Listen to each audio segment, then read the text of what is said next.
Assalamualaikum warahmatullahi wabarakatuh, sobat RH sekalian. Jumpa lagi kita di channel yang keren ini, keren cadas. Jadi waktu saya sama Tom Lembong nggak mau, saya agak malu-malu juga waktu Tom Lembong dilihatin Anies. Jadi sahabat RH sekalian, kalau Dokter Tifa semenjak kasus gonjang-ganjing ini dia sudah mulai agak gaya jalanan. Itu dia. Ini Jack Angels. Gitu. Saya terpaksa pakai baju warna ini juga ya. Ini Persija cewek nih, Persija cewek. Biar agak ada Persijanya. Tapi ini jaket Anies nih, jaket Gerakan Rakyat ini dikasih oleh Syahrin Hamid ya. Walaupun saya bukan anggota, tetapi namanya minta jaket kan bisa aja. Oh beda dok. Tuh, nah beda banget tuh. Oh sama ininya mungkin ya. Ini nanti kata penonton ini kenapa dua orang? Ini Jack Angels penonton. Oke. Pasukannya Persija cewek. Oke. Kalau ini pasukan pembersih sampah kan guys. Pasukan orange. Orange ya. Jadi saudara sekalian, Dokter Tifa, kita tahu bahwa mulai pekan depan sudah ada gelombang pemanggilan. Saya baru saja dapat dari respon.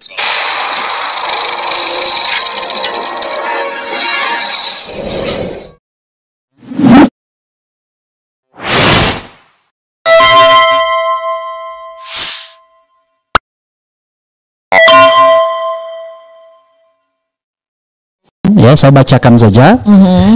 Dari Rismon Sianipar, dia kasih ke saya surat panggilan pertama. Memang surat panggilan itu sebagai saksi panggilan pertama, panggilan kedua kalau enggak bisa upaya paksa ya. Oke. Nah, tetapi ini baru panggilan pertama, entah mau datang atau enggak. Yang jelas suratnya itu tertanggal tanggal suratnya di mana ya? Oh ini tertanggal 7 Agustus kepada Rismon Hasiholan Sianipar, hadir menemui penyidik ya kan, tentang informasi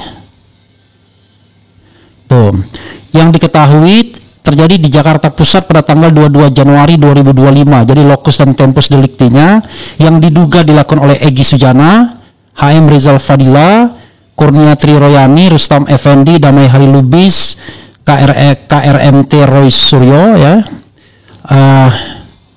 Kemudian Rismon Hasiholan Sianipar, Tifauzia Tiasuma, Abraham Samad, Mikael Benyamin Sinaga, Nurdian Noviansyah, Susilo, Ali Ridho alias Aldo Husen, luar biasa nih, alias Babe Aldo dan kawan-kawan.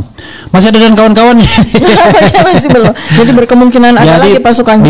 Bisa kemudian dalam pengembangan penyidikan tiba-tiba masih banyak lagi gitu ya, dengan membawa dokumen yang berkaitan dengan perkara tersebut.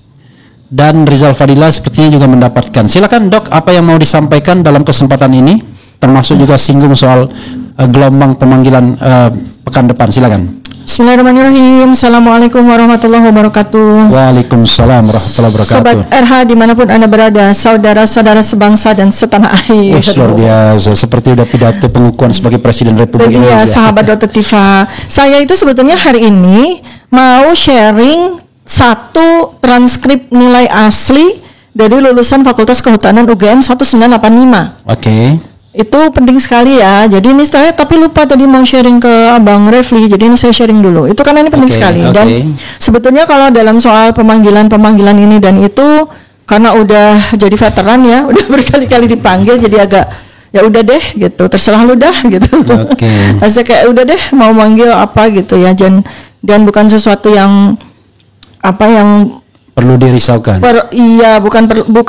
Tidak dirisaukan, diperhatikan dengan seksama dan dipersiapkan dengan baik. Karena intinya sebenarnya kita ini kan sedang melawan kebatilan. Kita sedang memperjuangkan kebenaran.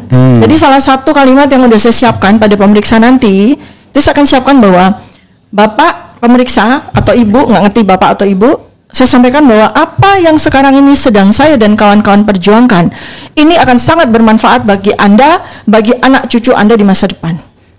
Saya akan sampaikan seperti itu. Tolong ditulis sebagai bagian dari BAP. Oke. Itu yang akan saya sampaikan di waktu nanti, pada waktunya saya panggil sebagai ini sementara ini sebagai saksi ya, sebagai saksi terlapor ya. Gitu ya statusnya ya.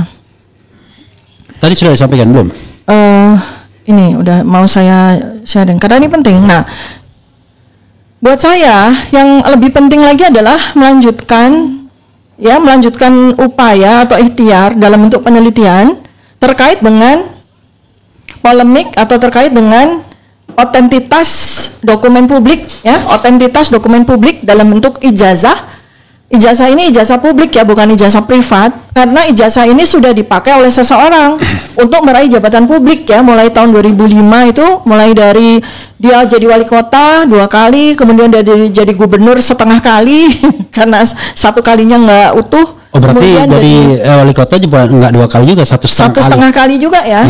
Wali kota 1,5 kali, kemudian gubernur setengah kali, kemudian jadi presiden 2 kali ya gitu. Nah itu kan menggunakan dokumen yang salah satunya adalah ijazah ya kan. Nah ijazah itu yang sekarang ini kan selama 11 tahun menjadi polemik besar bagi rakyat, membuat gaduh rakyat, membuat polemik yang terus menerus, sementara yang bersangkutan diam-diam saja malah kemudian memenjarakan orang. Dan sepertinya karena sekarang ini udah 12 mungkin tambah 3 lagi tuh kayak jadi hobi gitu loh, dia tuh memenjarakan orang tanpa dia sendiri bertanggung jawab untuk mengeluarkan apa yang disebut sebagai ijazah. Maka dalam penelitian yang sekarang ini ya, sejak tahun 2022 saya lakukan, dan ternyata koinsiden Mas Roy Suryo juga melakukan penelitian independen, Bang Rizwan Sianipar juga sedang melakukan penelitian independen. Kita ketemu di tanggal 15 April 2025, jedar ketemu bertiga. Nah kita lanjutkan bertiga ya, dan insya Allah penelitian-penelitian kami ini akan kami publikasi dalam bentuk buku ya, white papers, namanya Jokowi's White Paper ya.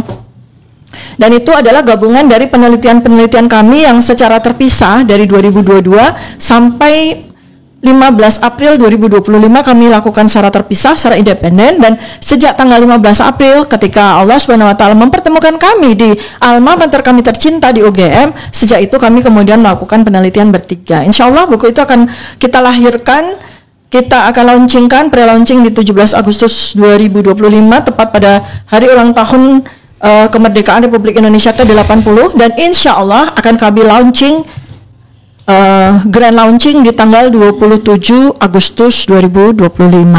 Oke, launchingnya 17, kemudian grandnya 27. Hari kelahiran dari buku yang insya Allah akan sangat bersejarah, itu tanggal 17 Agustus 2025. Kemudian kita akan launchingkan secara besar-besaran insya Allah di tanggal 27 Agustus 2025. Ini tentang Pak Jokowi ya, tentang ijazah ya? Ya, segala sesuatu tentang ijazah. Nanti kira-kira undang Pak Jokowi nggak? Ya kita undang aja kalau mau datangnya. Atau kita Zoom. Kan buku tentang dia soalnya. Ya, kita ya nggak apa-apa, kita undang kalau mau datang. Terus itu bukan cuma digital forensik ya, tapi penggabungan dari 3 ilmu. Ilmu telematika milik dari Mas Dr. Roy Suryo ya. Telematika itu kan telekomunikasi dan informatika ya. Telematika keahliannya beliau, kepakarannya beliau. Kemudian Bang Rizwan Sianipar yang ahli digital forensik dan lain-lain. Pokoknya segala sesuatu tentang digital forensik dan tentang digital engineering itu kan keahliannya beliau, dan saya yang menekuni bidang neuroscience behavior ya. Itu ilmu itu kompak sekali. Jadi paripurna lah insya Allah apa yang menjadi hasil penelitian kami, dan ini adalah living research. Karena bukunya satu ini baru tahapan finishing, buku kedua udah kita tulis juga. Karena living research, karena researchnya terus berjalan. Dan hari ini saya juga akan berikan kesempatan kepada masyarakat untuk melihat ada sebuah dokumen yang sangat penting. Apakah sudah tayang?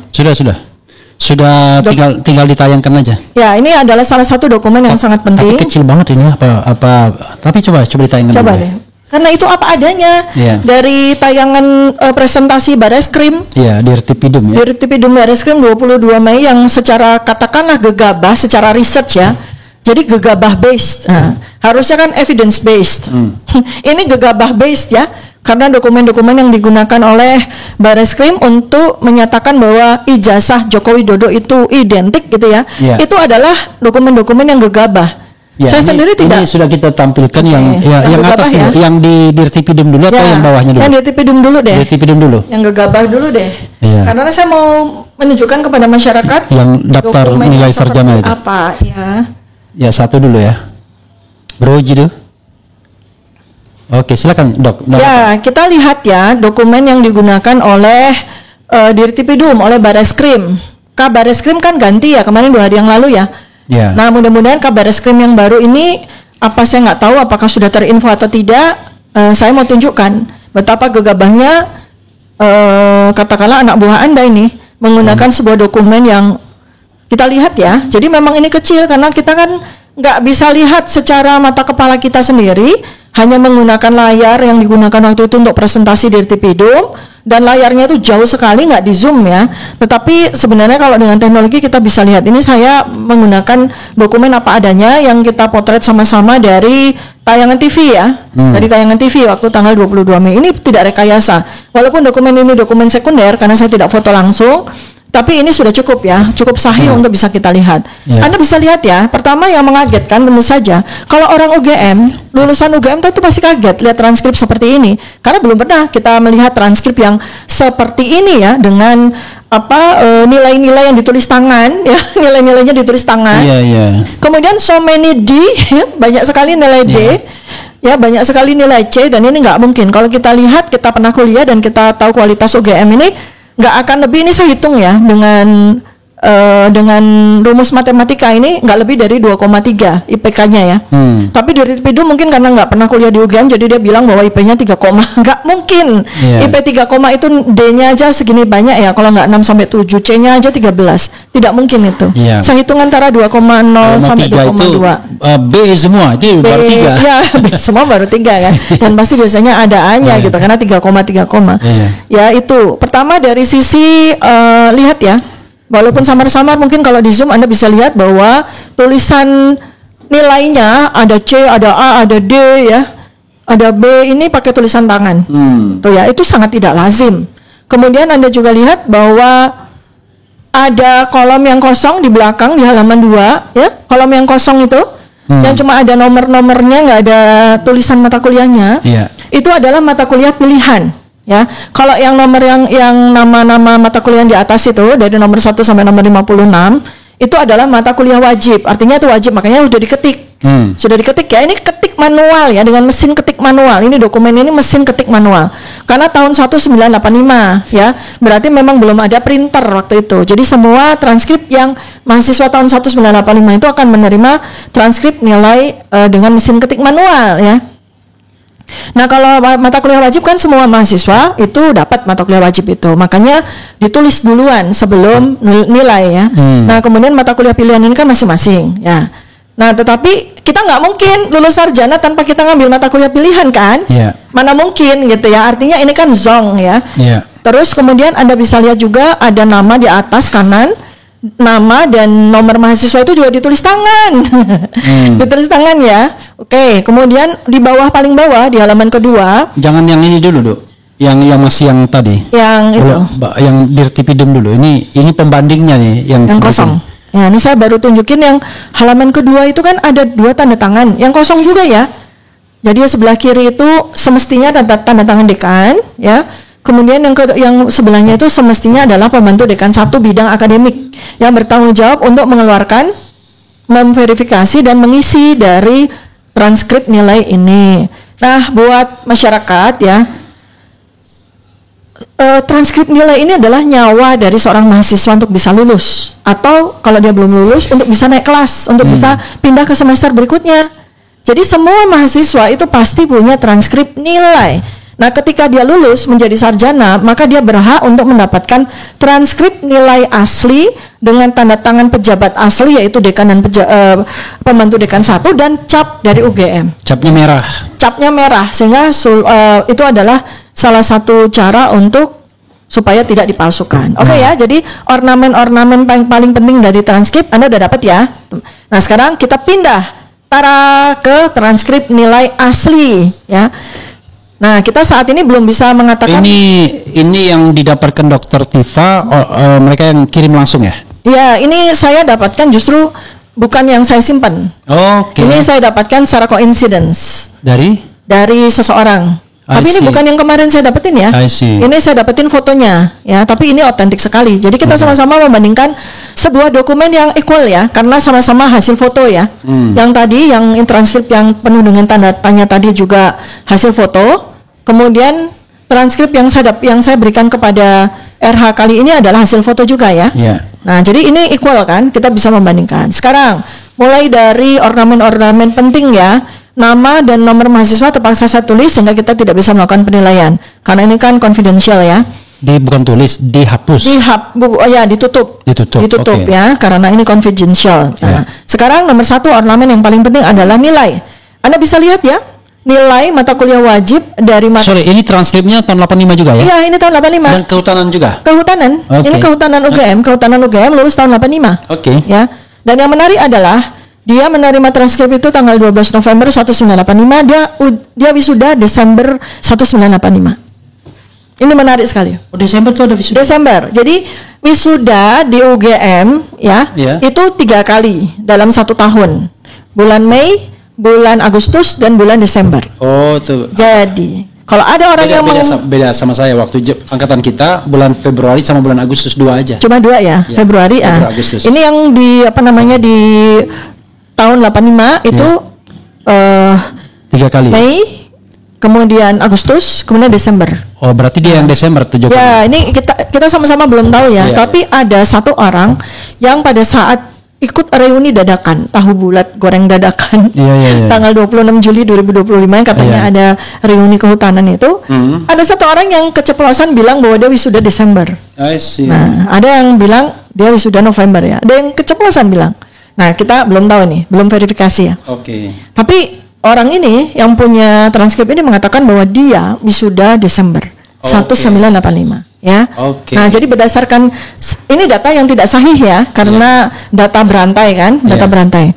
Nah, sekarang saya mau tunjukkan ornamen yang sangat penting paling pokok yaitu bukan data yang tidak sahih, data yang belum terverifikasi. Iya, belum verified ya. Unverified yet ya. Ya, jadi bukan data yang tidak sahih tapi benar. Unverified yet. Sekarang lihat dari nilai.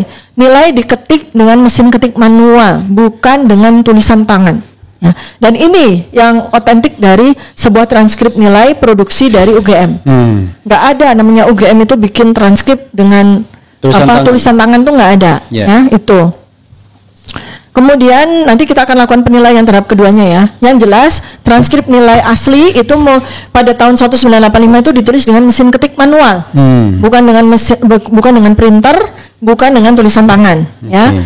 Kemudian lihat kolom yang di halaman kedua itu sudah terisi dengan mata kuliah pilihan yang diambil yang bersangkutan.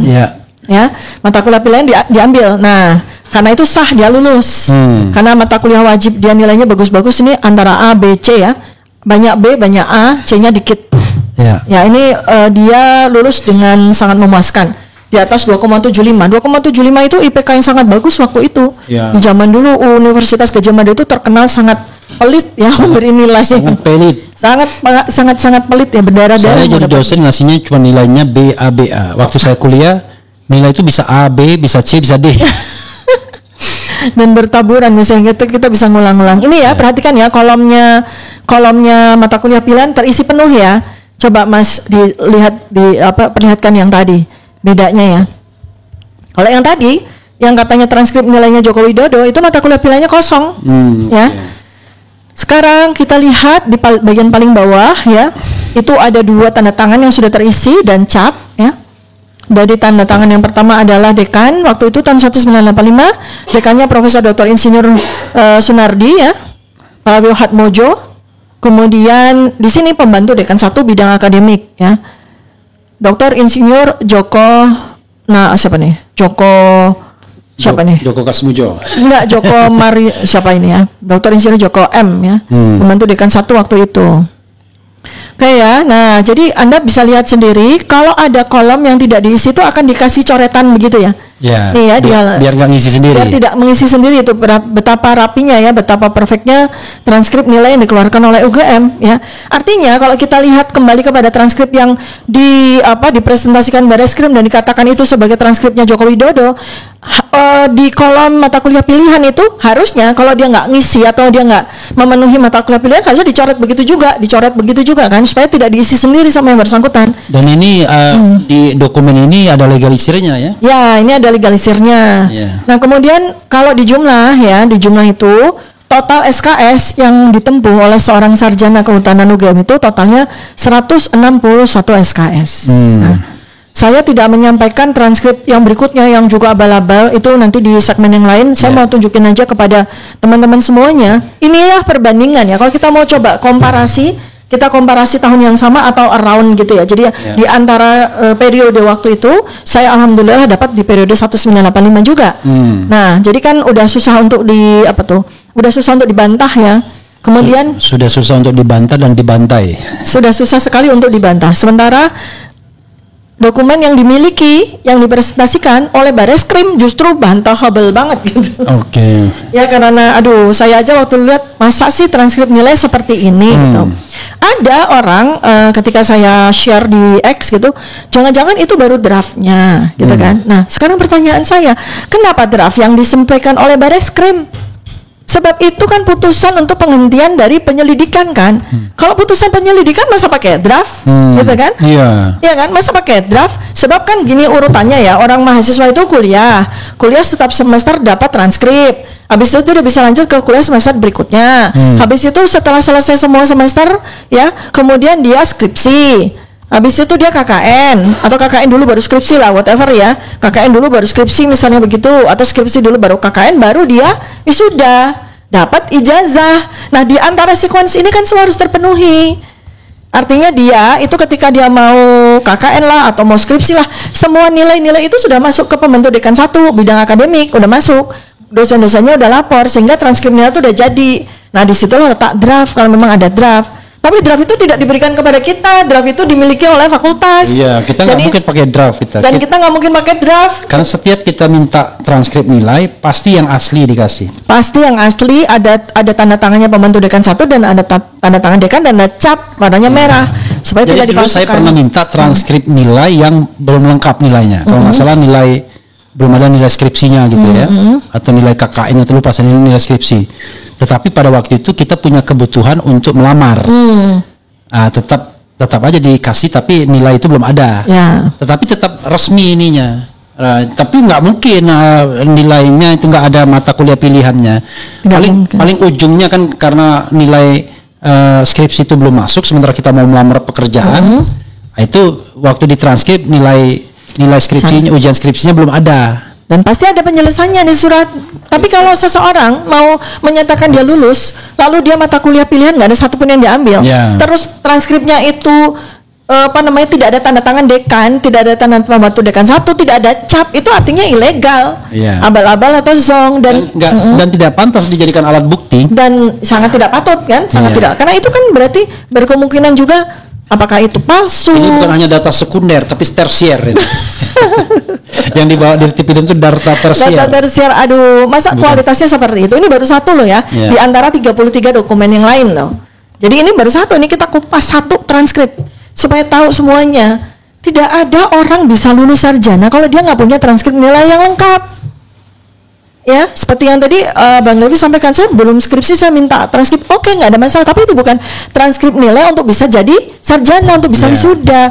Karena untuk bisa wisuda itu kita harus punya nilai KKN, harus punya nilai skripsi, dan nilai mata kuliah wajib itu udah selesai, ditulis oleh ya, intinya kalau mau dijadikan alat bukti ya nilai transkrip yang lengkap. Iya kan harusnya begitu, namanya alat bukti gitu ya. Dan ini juga kemarin salah satu juga yang keberatan saya sampaikan di Kompolnas.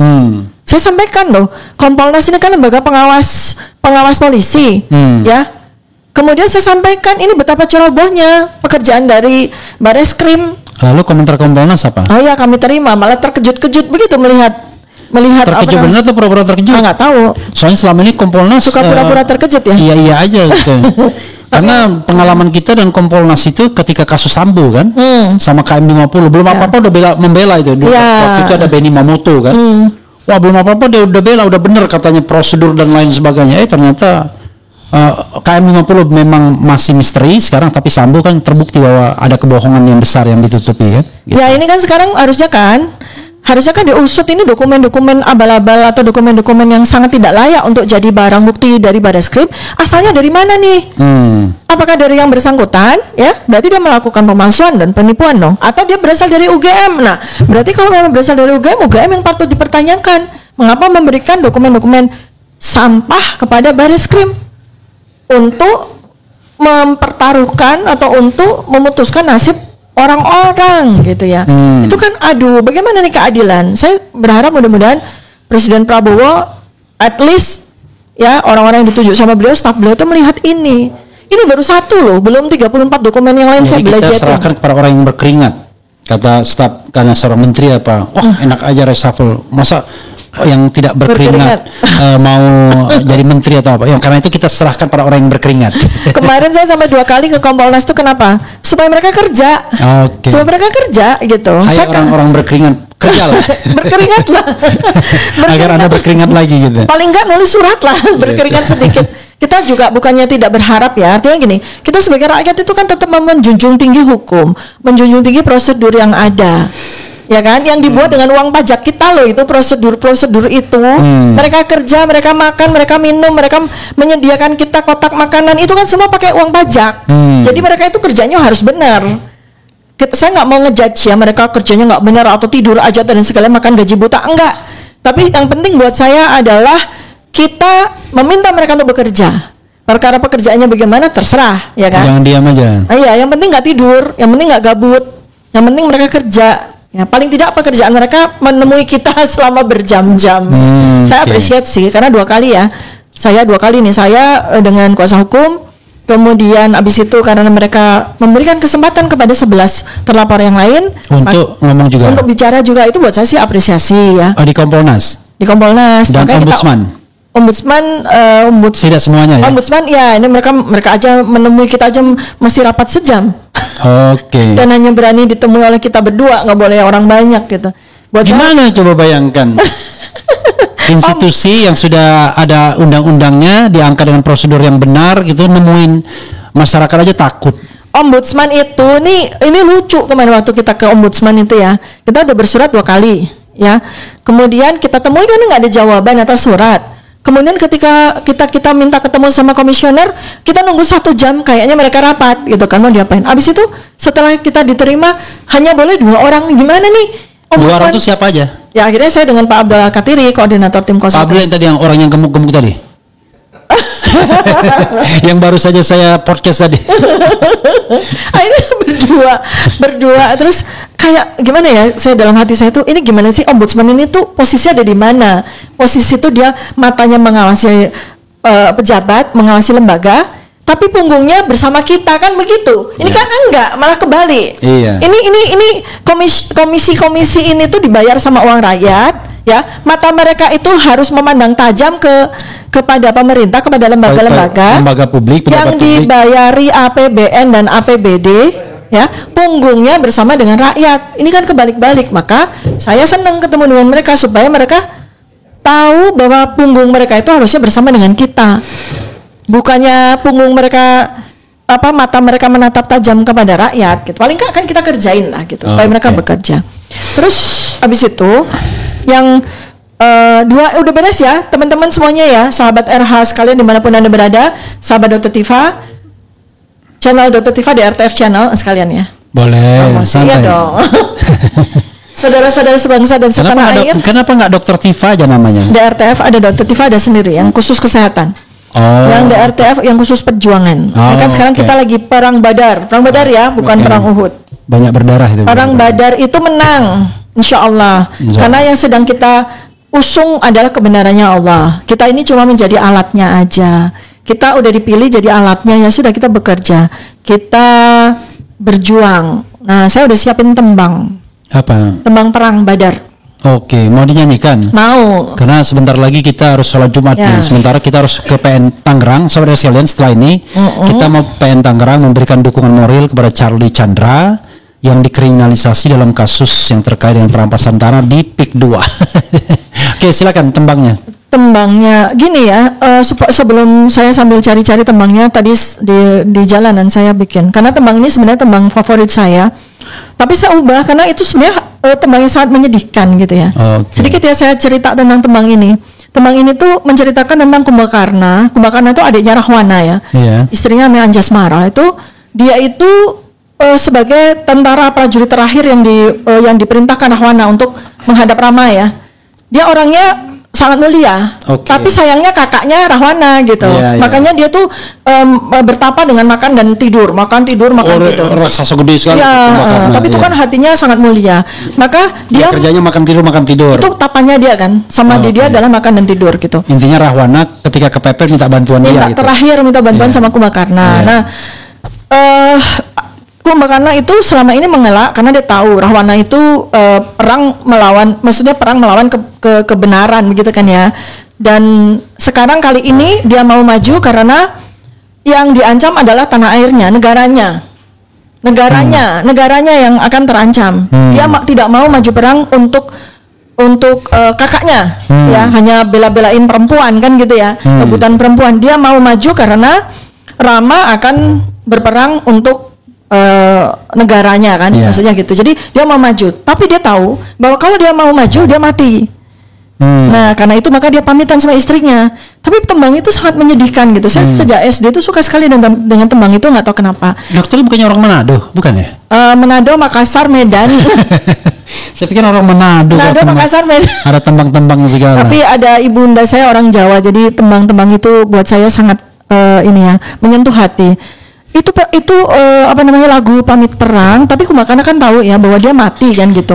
Terus kemudian kalau Anda teman-teman tahu epiknya Ramayana tuh di waktu Kumbakarna sedang maju perang tuh sangat bikin ternyuh gitu ya. Kalau sempat lihat Ramayana di Prambanan itu ketika sudah maju perang, kan dia meninggal ya, wafat dalam perang itu, dia pakai baju putih kan, maju perangnya itu, kemudian langsung dijemput oleh bidadari langsung ke surga gitu. Jadi syahid lah gitu ya, karena dia perang mempertahankan negaranya gitu. Nah, karena tembang itu menyedihkan, hasilnya seperti itu ya, pun kakang pamit palastro gitu ya. Jadi Kakanda pamit untuk mati gitu. Nah, sekarang kan kita perang Badar ini, perang melawan kebatilan ini kan pergi berperang, kita sama-sama perang Badar untuk meraih kemenangan. Karena kita dapat amanah dari Allah untuk memperjuangkan kebenaran, untuk memberikan warisan kebenaran kepada seluruh bangsa dan negara ini, anak cucu kita. Maka tembangnya saya ganti ya liriknya. Bismillahirrahmanirrahim. Sanak sedulur kinasih, Mas mirahku lakawarta, dasih mutan burung mulya, aning kutha Jayakarta, tanding bela kaluhuran, karya mukti wong ayu, ngurup mrih kamardikan, sinaring surya sumunar, kamulyan kebak samudra, sakehing puni nyakseni, tandang tandu ing satriya, dasih mutan wurung jaya, kembang wangi tumrap bangsa, jenengmu langgeng sejarah. Artinya sudah tak pikir udah dua. Jenengmu langgeng sejarah, saya tahu itu artinya. Sanak saudara terkasih, Mas Mirah mencari kabar perjuangan. Pengabdianmu pasti mulia. Di kota Jakarta, bertempur membela keluhuran. Hati bening bertekad baja, karya agung sang putri ayu, maju demi kemerdekaan. Sinar mentari bersinar, Mas Mirah pulang bahagia. Kemuliaan seluas samudera, seluruh bumi menyaksikan. Tindak tanduk satria, pengabdianmu pasti berjaya. Kembang wangi bagi bangsa, namamu abadi dalam sejarah. Itu Mas Mirah itu siapa? Mas Mirah itu kayak kita ini adalah aset bangsa yang sangat berharga. Coba kirimkan ke saya biar saya bacakan lagi dengan bahasa cowok. Bahasa cowok, sama artinya juga. Sama. Okay. Enggak, ini aja artinya doang. Oh, artinya doang. Perempuan ini nggak iso saya. Pertama suaranya nggak jelas, Bagus jelek. kata di tembangnya. Tembangnya sambil ini aja yang Mas Mirahnya yang artinya aja. Artine gitu ya. Teman-teman tahu kan ya, kita ini ber-12 atau nggak tahu berapa banyak lagi sedang berjuang. Mohon doanya ya teman-teman, mohon dukungannya.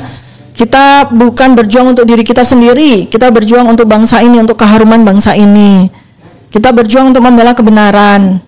Kebenaran yang selama 10 tahun ini terkubur dan menghasilkan korban 2 orang pemenjaraan kriminalisasi, yaitu Bambang Tri dan Gus Nur. Mudah-mudahan mereka berdua pada tahun ini ulang tahun mendapatkan amnesti, insya Allah, amin. Saya sudah mendengar Gus Nur sudah mendapat amnesti, alhamdulillah. Amnesti. Amnesti. Bukan amenity. Amnesti. Dan kita menunggu kabar bahagia, mudah-mudahan Presiden Prabowo Subianto juga memberikan amnesti kepada Pak Bambang Tri, insya Allah, amin. Sebenarnya tidak hanya amnesti yang mereka butuhkan, tapi juga rehabilitasi. Rehabilitasi. Karena mereka dikriminalisasi. Betul, mereka dikriminalisasi. Nggak abolisi ya, rehabilitasi ya. Kan sudah selesai kan mereka dihukumnya kan, prosesnya sudah selesai. Saya bacakan sebelum kita sholat Jumat pergi ya dari sini. Sanak saudara terkasih, Mas Mirah mencari kabar perjuangan. Pengabdianmu pasti mulia. Di kota Jayakarta bertempur membela keluhuran. Hati bening bertekad baja, karya agung sang putri ayu, maju demi kemerdekaan. Mulih bawah sinar mentari. Sinar mentari bersinar, Mas Mirah pulang bahagia. Kemuliaan seluas samudra, seluruh bumi menyaksikan. Tindak tanduk kesatria, pengabdianmu pasti berjaya. Kembang wangi bagi bangsa, namamu abadi dalam sejarah. Karya Dr. Tiva. Amin, amin. Tadi ada Putri Ayu tuh nggak ada tepuk tangannya, tepuk tangan dong. Kita nggak tahu penggalaknya di mana. Ya, saudara sekalian, karena kita harus Zoom gitu ya. Silakan Dr. Tiva wrap up dan closing statement. Baik ya, teman-teman semuanya. Kita sudah menyaksikan tanggal 22 Mei 2025 itu ada 34 dokumen kurang lebih yang dipresentasikan oleh Bareskrim. Dari situ saya dan kawan-kawan kemudian melanjutkan penelitian karena kami dapat bahan baru. Salah satu dari yang sudah kami temukan adalah dokumen yang merupakan dokumen yang seharusnya itu bentuknya adalah asli ya, transkrip nilai yang sangat penting bagi seorang mahasiswa bernama Joko Widodo untuk dinyatakan lulus dari Sarjana Kehutanan UGM tahun 85. Ternyata kami menemukan bukti yang lain, transkrip nilai asli dari mahasiswa Fakultas Kehutanan UGM yang lulus tahun 1985 juga, ternyata transkripnya sangat berbeda. Transkrip nilai asli bentuknya sangat bagus ya, sangat perfect ya, tidak seperti transkrip nilai, mohon maaf nih, saya mesti katakan abal-abal atau tidak asli yang dipresentasikan oleh Bareskrim. Mudah-mudahan dengan ini maka kita bukan sebagai terlapor, tapi kita bisa menjadi mitra polisi. Untuk saya dan teman-teman akan sampaikan 33 dokumen yang lain, kami akan perlihatkan kepada Bareskrim, kepada kepolisian di mana letak tidak otentiknya. Dan saya umumkan juga bahwa alhamdulillah saya bersama dua sahabat saya, Dr. Roy Suryo dan Dr. Risman Syanipar, saat ini sedang ongoing menyelesaikan buku kami yang namanya Jokowi's White Paper. Di situ adalah riset kami ya, hasil riset kami yang sudah kami bukukan, karena kalau ke jurnal itu lama dan tidak dibaca, paling cuma masuk perpustakaan, maka kami lebih baik publikasikan hasil penelitian kami, evidence based, science based itu dengan menggunakan buku. Insya Allah soft launching di tanggal 17 Agustus 2025 sebagai hadiah kami bagi negara Republik Indonesia yang berulang tahun insya Allah ke 80 tahun. Dan nanti grand launchingnya buku itu sudah tersedia insya Allah di tanggal 27 Agustus 2025. Terima kasih banyak Abang Refli atas undangannya. Wassalamualaikum warahmatullahi wabarakatuh. Waalaikumsalam warahmatullahi wabarakatuh. Tidak perlu lagi kita pukul meja.